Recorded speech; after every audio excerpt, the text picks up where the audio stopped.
Aussie Grit is the title of Mark Webber's autobiography, and a phrase which perfectly encapsulates not only his hard-charging style behind the wheel, but also the tenacity and resolve he needed to fight his way from small-town Australia to the very top of world motorsport.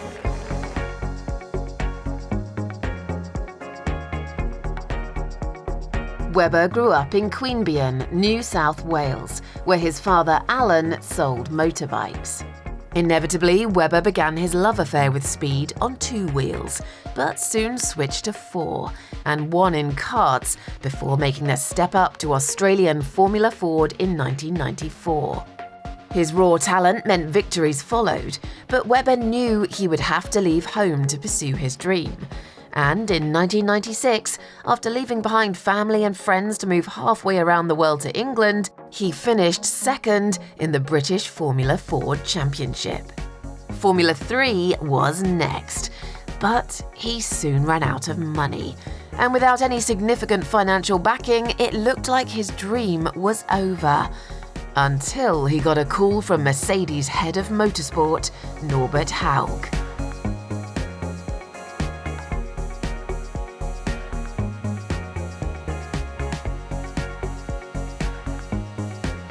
Haug signed him up as a factory driver, and 5 wins in the 1998 FIA GT Championship followed.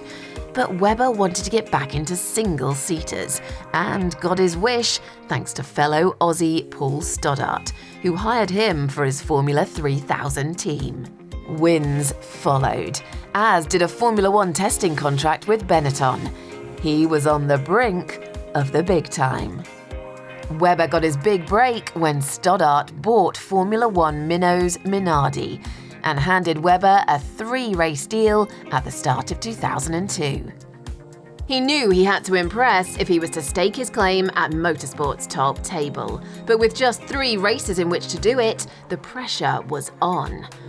But as it turned out, he would only need 1, the Australian Grand Prix at Melbourne. Advanced Australia fair, you've done it, boy! Mark Webber finishes in 5th place. For perhaps the first time in Webber's career, it was a fairy tale weekend when everything seemed to go right. In an outdated, underpowered and underdeveloped car, Webber took a scarcely believable P5, scoring Minardi's first point in over 2 years and sparking joyous celebrations. It's a dream for Australia, a dream for Mark Webber and a dream for Paul Stoddart, the owner of Minardi. He may never have a better chance to score 2 points than that.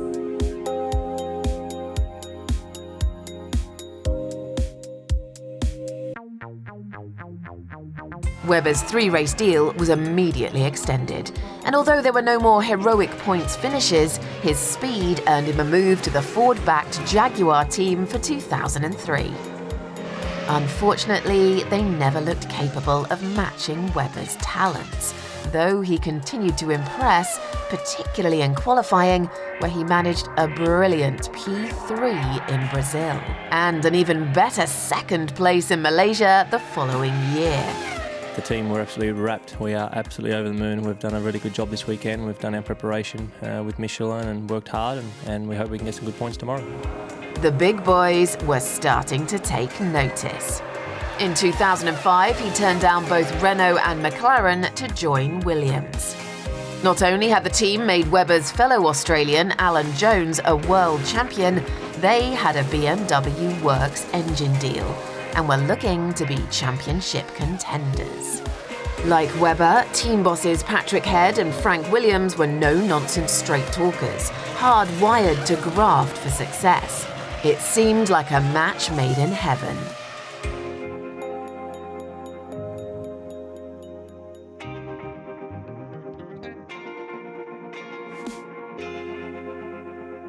Despite not being in the title fight, progress was made, and in Monaco, Webber finally took his first podium. Next on his to-do list was that elusive first victory. But in 2006, BMW left Williams to run their own team, and Webber again slipped backwards down the grid. 11 DNFs in a sorry season told its own story, And at the end of the year, it was time for Webber to move on once again.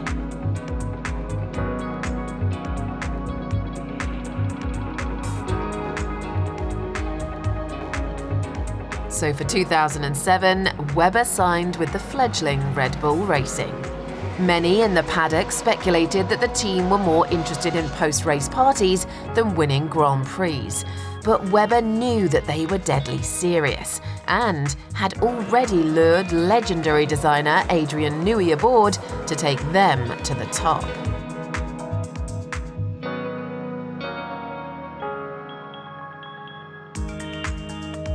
Webber was now regularly back in the top 10 and scored his second podium at the Nürburgring. And while 2008 saw more regular points finishes, all their efforts were focused on a big rule change for 2009, with Newey busy at the drawing board, ready to make the most of it. But Webber's preparation for a crucial season was thrown into chaos in November as he was involved in a cycling collision with a car.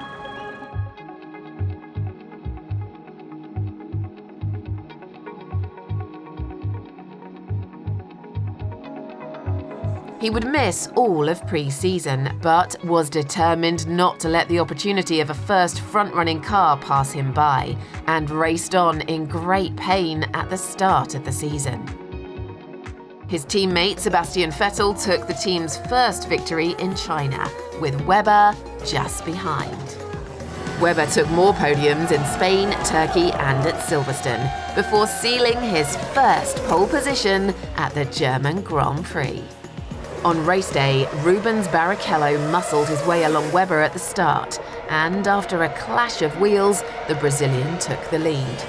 To add insult to injury, Webber was hit with a drive-through penalty for the incident, dropping him down to 8th. But having battled his way up to Formula One the hard way, Webber wasn't about to let go of his first real chance at the win he'd been chasing for so long, and got the hammer down, clawing his way back up the order to miraculously regain the lead and finally fulfill his dream.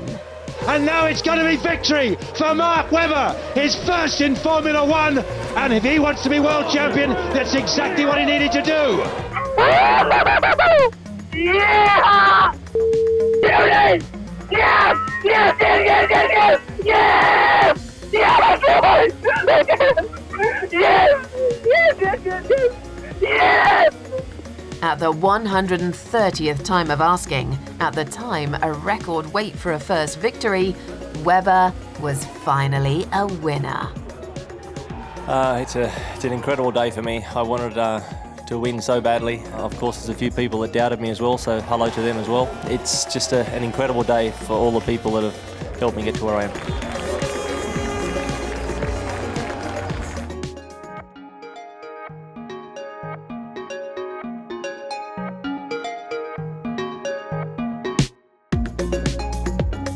With the pin out of his leg following summer surgery and after another win in Brazil, Webber was now firmly inside the F1 winner's circle and ready to step up and challenge for the championship. The following year, that's exactly what he did.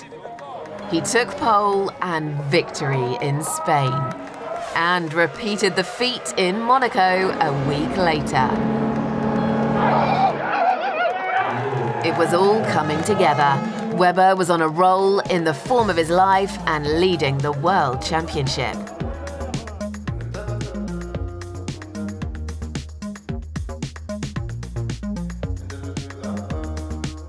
In Turkey, he took his third pole on the spin and raced away into the lead. But what happened next not only cost Webber the win, but crucially soured his relationship with Vettel. Nose to tail all the way, these four, well out on their own, 28 seconds clear the rest. Webber's left the door wide open. Oh, did it come together? Webber and Vettel have come together. That's Vettel going out, Webber going out. What was going on there? Through goes Jenson Button, ahead goes Lewis Hamilton. The two Red Bulls connect, out goes Sebastian Vettel, and Hamilton and Button push on for McLaren. It all turned on its head.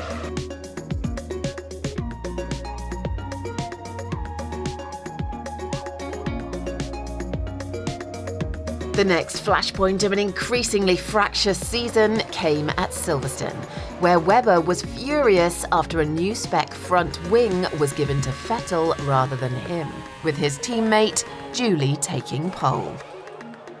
An incensed Webber started second, but was in no mood to give Vettel an inch when the lights went out. Webber makes a charge, but so too does Vettel. Look at the two wheel-to-wheel, and Webber's got into the lead. And so Hamilton's charging through. Now they're wheel-to-wheel again, the two Red Bulls.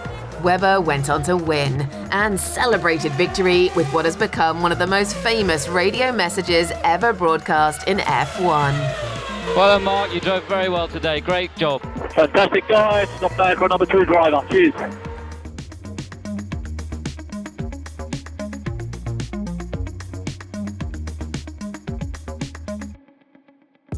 Webber won again in Hungary, and after finishing third in Singapore, led the championship by 11 points with 4 races to go. But his momentum was curtailed by another accident.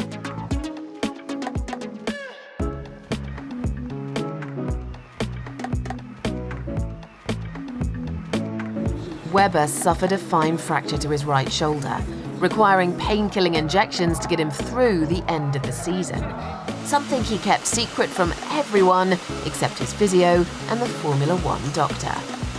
He was a remarkable second at Suzuka, but his fortunes turned for the worse when he crashed out in Korea. Another second place in Brazil gave him a fighting chance of the title heading into a memorable 4-way decider. But it was Vettel who emerged victorious in Abu Dhabi as Webber struggled to 8th place.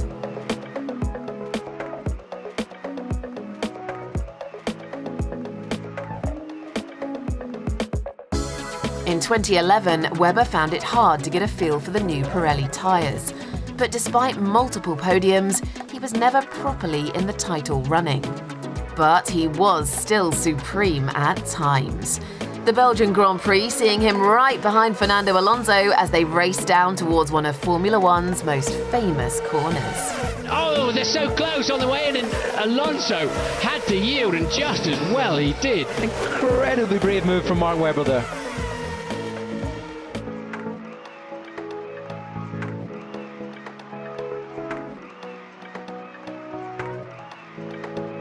His only win that year came in the season finale in Brazil. You know, very important win for me and the team, again, to finish on a high.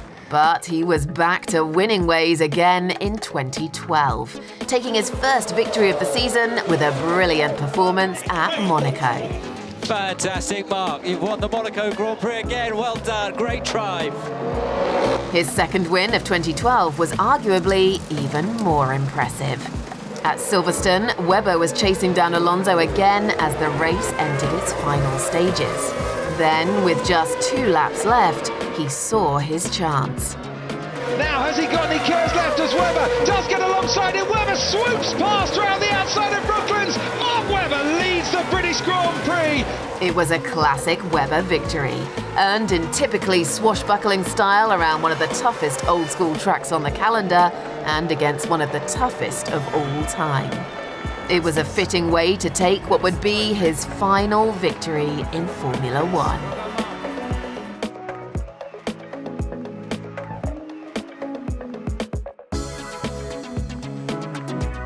Webber rejected the chance to join Ferrari in 2013 and stayed with Red Bull for one last season. But it was to be no gentle farewell tour. If he was driving, then he was racing, and he took 8 podiums across the year, bowing out of the sport with second place at the season finale in Brazil. Well done, mate. It's a fantastic career. It's been brilliant working with you. You can be proud of everything you've done, because we certainly are. Well done.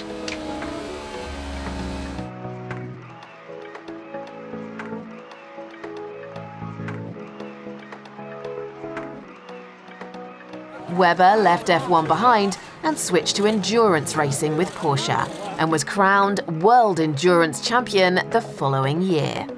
And while the F1 title had just eluded him, he left the sport with 13 pole positions, 9 Grand Prix victories, and 42 podiums.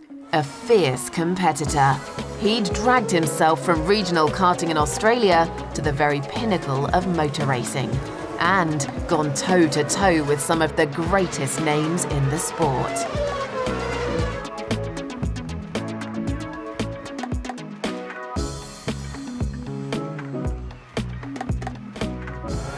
On his day, he could beat them all, and he did it with total authenticity, bags of speed, guts and determination.